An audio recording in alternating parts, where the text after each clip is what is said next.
اعوذ باللہ من الشیطان الرجیم بسم اللہ الرحمن الرحیم وَإِذْ أَخَذَ رَبُّكَ مِن بَنِي آدَمَ مِن ظُهُورِهِمْ ذُرِّيَّتَهُمْ، اور یاد کرو جب کہ نکالے اللہ نے، آپ کے رب نے، تمام بنی آدم کی پیٹھوں سے ان کی نسل کو۔ اب یہ کہ یہ اصل میں تو معاملہ ہو رہا ہے عالم الارواح میں، جبکہ ابھی جسد پیدا ہی نہیں ہوئے تھے، لیکن دو ہی شکلیں ہو سکتی تھی، یا تو لوگوں کو یہ ساری بات پہلے بتائی گئی ہوتی، عالم ارواح ہے، پہلی تخلیق یہ ہے، دوسری تخلیق یہ ہے، عالم ارواح میں یہ قول و قرار دیا گیا۔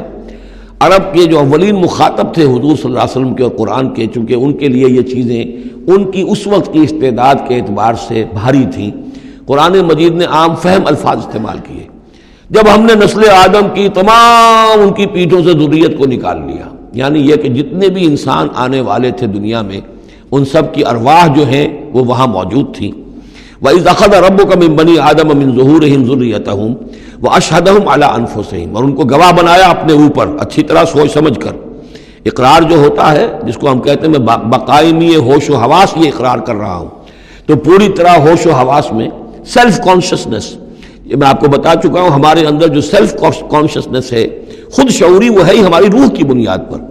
حیوانات میں بھی شعور تو ہے، کانشسنس تو ہے، سیلف کانشسنس نہیں ہے، خود شعوری نہیں ہے۔ تو یہ خود شعوری کا منبع جو ہے در حقیقت وہ روح ہے۔ تو وہ ارواح موجود تھی، انہیں اپنی ذات کا شعور تھا۔ اشہدہم علی انفسہم، انہیں اپنی ذات کے اوپر خود گواہ بنا کر پھر سوال کیا، الست بربکم، کیا میں تمہارا رب نہیں ہوں، تمہارا مالک، تمہارا آقا؟ قالوا بلا، وہ کہیں گے کیوں نہیں، شہیدنا، ہم اس پر اقرار کرتے ہیں، ہم گواہ ہیں۔ اب یہاں نوٹ کیجئے، جیسے کہ اس سے پہلے آیا تھا سورہ مائدہ میں کہ اہل کتاب تمہارے پاس ہمارا بشیر اور نذیر آ گیا، مبادا تم یہ کہو کہ ہمارے پاس کوئی بشیر اور نذیر نہیں آیا۔ وہ گویا کہ اتمام حجت تھی اہل کتاب پر۔ سورہ انعام میں آ چکا ہے کہ مبادا تم یہ کہو کہ کتابیں تو دی گئی تھی ہم سے پہلے دو گروہوں کو، ہم تو جانتے نہیں تھے، عبرانی زبان کی کتاب نہیں پڑھتے تھے، وہ اتمام حجت تھا بنی اسماعیل پر کہ اب تمہارے اندر ہم نے اپنا ایک رسول بھیج دیا صلی اللہ علیہ وسلم، یہ کتاب آ گئی ہے۔ اب تم یہ نہیں کہہ سکتے کہ وہ تو ہم سے پہلے دو گروہوں پر نازل کی گئی تھی، ہاں اگر ہم پر کہیں نازل کی گئی ہوتی تو ہم ان دونوں سے بڑھ کر بہت زیادہ جو ہے اس سے فائدہ اٹھاتے اور حق پر ہوتے۔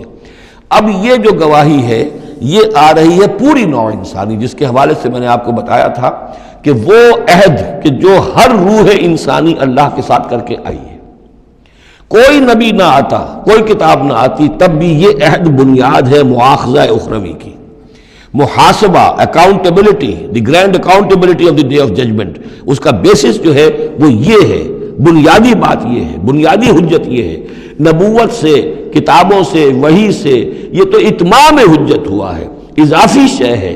اللہ نے امتحان کو اور آسان کر دیا نوع انسانی کے لیے، لیکن بنیادی حجت جس کی بنا پر ہر انسان رسپانسبل ہے، اکاؤنٹیبل ہے، وہ یہ عہد ہے۔ ان تقولوا یوم القیامت انا کنا عن ھذا غافلین، مبادا تم کہو قیامت کے دن کہ ہم تو اس سے غافل تھے۔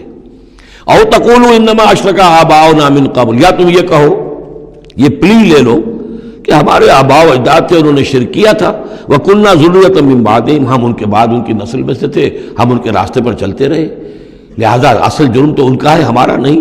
أَفَتُهْلِكُنَا بِمَا فَعَلَ الْمُبْطِلُونَ، تو کیا پروردگار تو ہمیں ہلاک کرے گا ان لوگوں کے فعل کی وجہ سے کہ جنہوں نے یہ باطل ایجاد کیا تھا؟ ایجاد تو انہوں نے کیا تھا، ہم تو موجد نہیں ہیں، ہم تو ان کے مقلد تھے، متبع تھے۔ وَكَذَلِكَ نُفَصِّلُ الْآيَاتِ وَلَعَلَّهُمْ يَرْجِعُونَ، اور اسی طریقے سے ہم اپنی آیات کو تفصیل سے بیان کر دیتے ہیں تاکہ وہ لوٹیں، شاید کہ وہ لوٹیں، سوچیں، غور کریں، رجوع کریں۔ صدق اللہ العظیم۔